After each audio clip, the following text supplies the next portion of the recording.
My wife's food is terrible. I'm finally going to have some good food today, so I've been looking forward to this since last night. My husband drunkenly belittled me. My food is terrible? What are you talking about? You haven't had my cooking for weeks. You have been eating that homemade meal by your boss's pretty daughter, haven't you? I've been waiting for this day. I'm gonna tell them everything. My name is Cheryl. When I hear there's a sale at the local supermarket, I go there even if there is nothing in particular I want to buy. I'm 40 years old. Everything has gone up in price lately, so it's better to buy when it's on sale and freeze it to save money. I will have to work on my electric bill in the winter. Haha. Now I'm more interested in saving money and having a vegetable garden. When I was a little younger than now, I had no knowledge or interest in such things. The only thing I was interested in was my husband. I was in my late 20s at the time, married for 3 years to my husband Evan, and we had no children. I was wondering if it was time to think about having kids. My husband did not seem to be interested in having a child, saying that we should let nature take its course, and that we did not have to force ourselves to have a child. He has no idea that a woman's body has a limit. Before we got married, my husband was the one who used to talk about having 2 children. Could it be that he doesn't want children anymore? Or is it a problem of financial insecurity due to the fact that my husband has not been promoted or paid well in years, even though his company has a high salary scale? There were a number of things that came to mind, but I couldn't get an answer from my husband, and all I could do was fumble around. Gradually, my husband became reluctant to discuss the possibility of having children. He would snap at me and say, "Why not just the 2 of us?"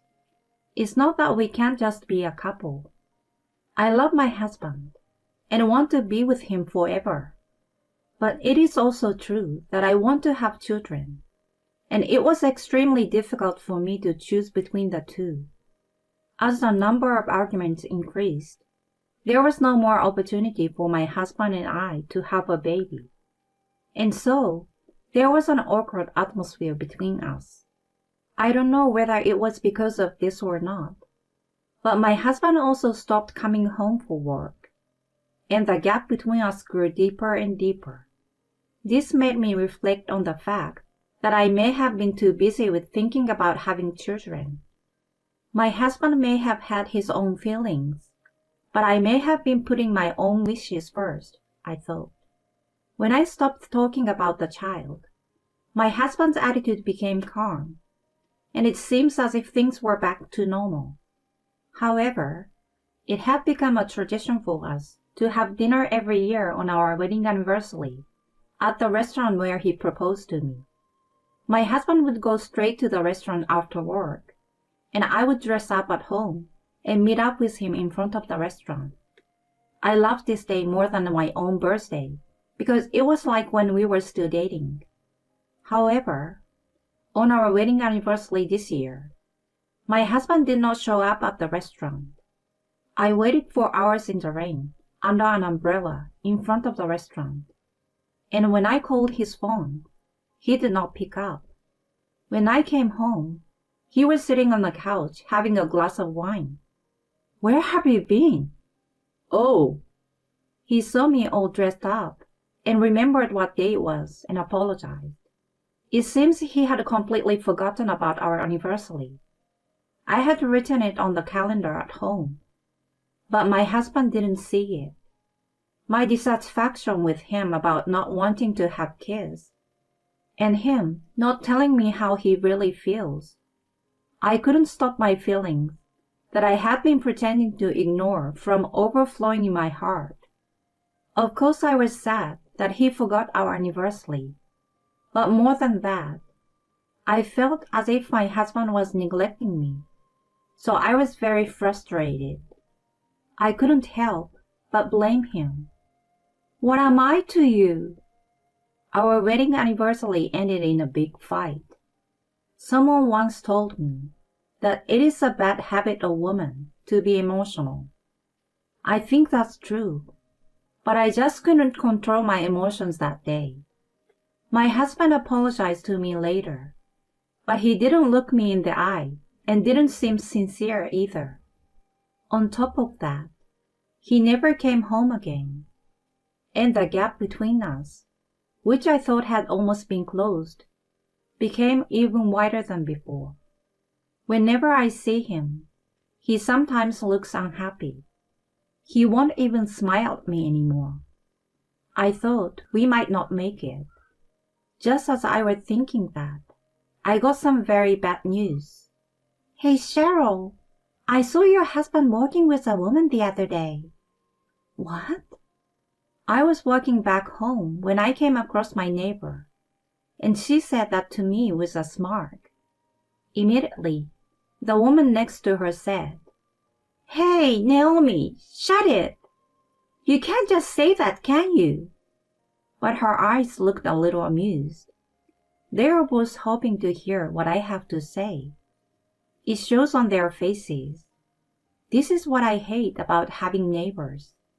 At first, I tried to dodge them, thinking that they must have mistaken by someone else or something, and that I didn't want to deal with these two rumor mongers. But I was still curious. What do you mean? I saw him arm in arm with a girl who looked like a college girl. And your husband hasn't been home much lately, has he? His car isn't in the parking lot at night, too. Stop checking whose car isn't in the parking lot. It's disgusting.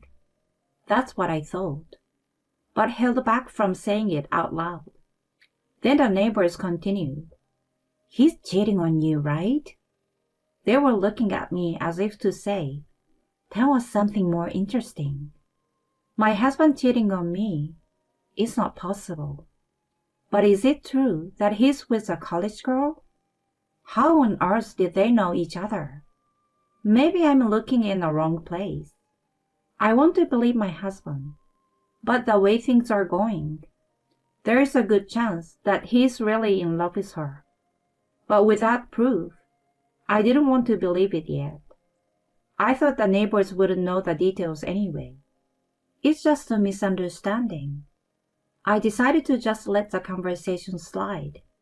And later, I went to a detective agency to investigate my husband. About a month later, my husband's company held an annual party. It's a party that is attended by the company bosses and employees, as well as their families every year. Of course, I attended the party with my husband. No, I'm telling you, my wife's food is so bad. That's why I'm looking forward to a good meal today. My husband, who was a little drunk, said this to a junior colleague who was sitting next to him. The junior doesn't know what to say back to my husband. No. I think that's a little too much to say. Haha. He's smiling nervously. No, it's true. I've been eating really bad food lately. He keeps insisting that my food is bad. Okay. I know it's not what I planned, but since he's trying to pick a fight. What are you talking about? You eat at your mistress' house every day. By bad food, you mean your boss's daughter's cooking, right? The CEO and his wife, who were sitting behind me, gasped and turned around.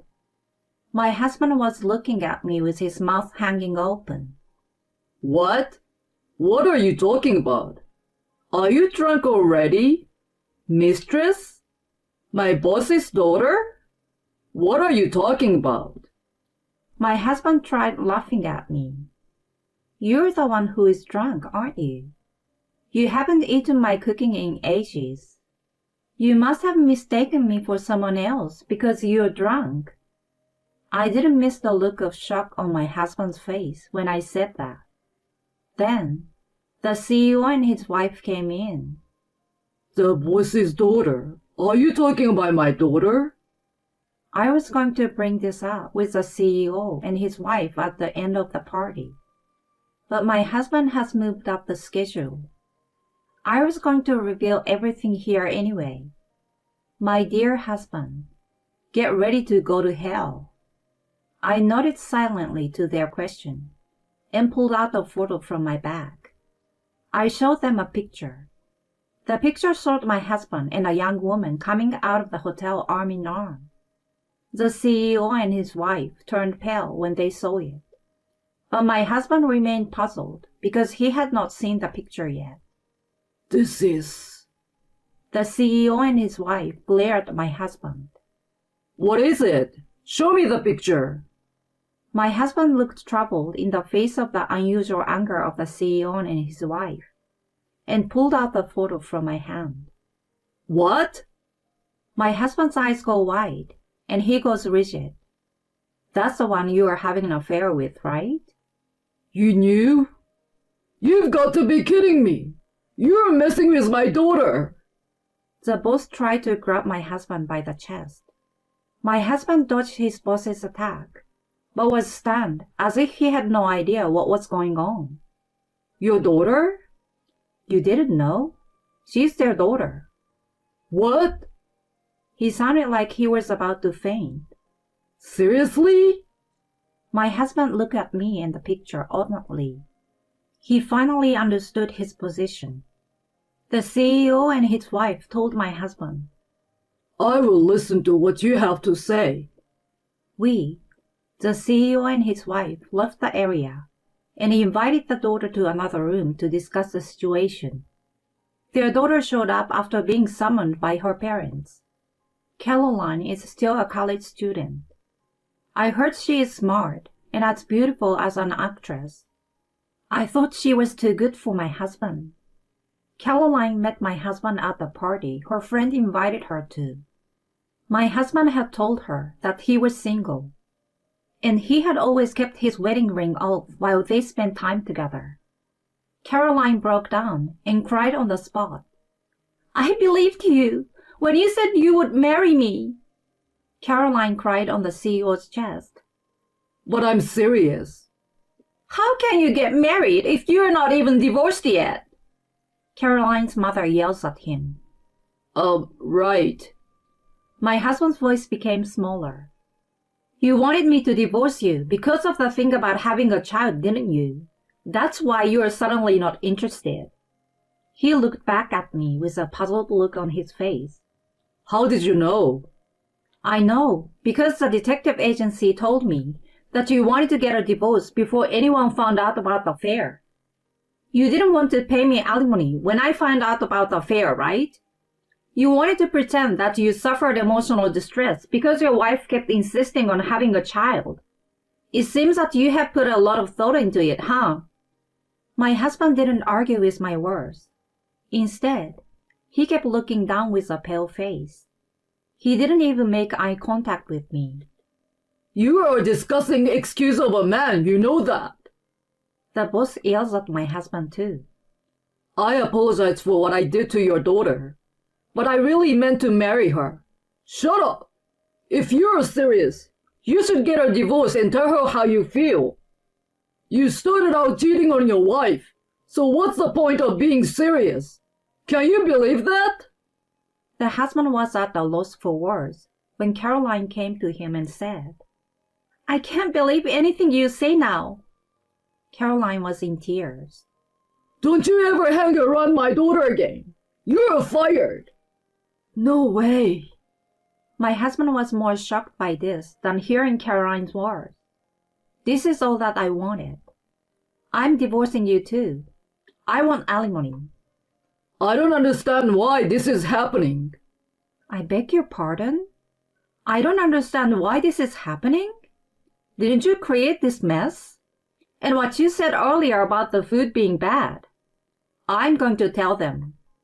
Tell them what? What? Weren't you just telling everyone that Caroline's cooking was so terrible? Even though she had probably worked so hard on it. Poor Caroline.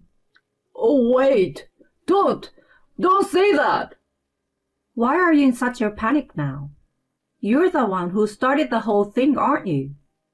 The guy who organized the party where you and Caroline met told me all about your situation. You said that she's cute, but the only thing that's not good about her is that she doesn't cook well. She will make a good wife, you said. But that's much like being a married couple. You're going to have to work, go home, and a home-cooked meal is an inevitable part of that. Yeah, you said you've been wanting a good meal for a while. Shut up, Cheryl. I won't shut up. You said you were looking forward to today's food because Caroline's cooking is so bad. In other words, stop it. The boss and his wife stared at me and my husband as we argued. Caroline is sobbing into her father's chest, while he is staring at my husband through clenched teeth. The CEO's hand was clenched so tightly that it looked as if he might break something. No, sir, this is not. My husband tried to make excuses, as if it were a joke, but it was too late. There was no way the parents could stop their anger at him for wronging their daughter. The CEO and his wife start slapping and hitting my husband. Isn't that assault?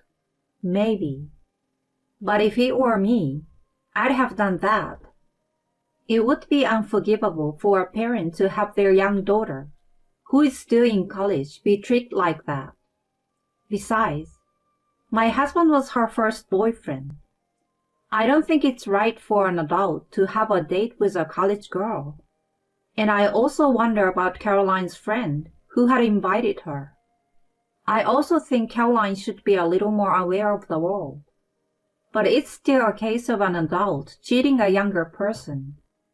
Whatever the background, it is 100% my husband's fault for pretending to be single and having a girlfriend when he's supposed to be married. I think he should be thankful that he lived through the slapping. My husband seems to finally understand what he had done. In the end, he was fired from the company and had to pay compensation to Caroline, as declared by the CEO. The CEO of the company has a number of group companies, including affiliated companies and regular clients, and it seems that he issued a directive not to hire him ever again. Needless to say, this made my husband's job hunting quite difficult. We divorced after making sure that the alimony and property rights were taken care of. He lost his place of residence because I got the house as part of the property division, and he moved back to his parents' house. But when his parents found out the truth about the divorce, they kicked him out. It seems that he was unforgivable, not only for cheating on me, his wife, but also for having laid his hands on a college girl who was still a minor until recently, and deceiving her. Furthermore, my in-laws demanded that he apologize to me. So I received another letter of apology. It is totally unacceptable, especially for someone of his age, to have to be told by his parents to apologize properly. My ex-husband himself seems to regret having lost his life over an affair, but it was too late. At his new job, he's working in an environment that is friendly to upper management, but very unsympathetic to the staff, and so he's working for about half of his former salary. It is not easy for a man in his 40s to change jobs, so he has no choice but to stay there. He lamented that he couldn't get a promotion at his old job because of the seniority system. I guess he would have been happier. I, on the other hand, remarried at the age of 30 to a man I met through a friend. We just had a baby girl, so we are now a family of 3. No, I'm sorry, I lied. My daughter is now 4 years old. I actually have a boy now too. My daughter is so naughty. She's so naughty that she hides things and plays peekaboo. Recently, catching bugs seems to be her favorite hobby, and my purse was once covered with bugs. My daughter says, "It's a surprise for you, Mommy." It's hard for me, who hates bugs. Ha ha ha. Still, I wanted to make her happy, so I told her I was happy, even if it was a lie. But the next day, she gave me a lot more bugs as a present again. Oh. She speaks so much that it's hard to believe she's 4 years old. I'm always amazed at how naturally she joins in our conversations. I've heard that girls grow up so fast, but I didn't expect this much. My child is cheerful and full of energy, but she's a kind girl who gives me presents when I'm tired, even if there are bugs, and wants to massage my husband's shoulder when he comes home from work late at night, even though she feels sleepy. Having them in my life, I thought that my ex-husband and I were destined to divorce, and this remarriage was also destined to happen. My life has been full of many things, but I'm happy every day to be blessed with my new family.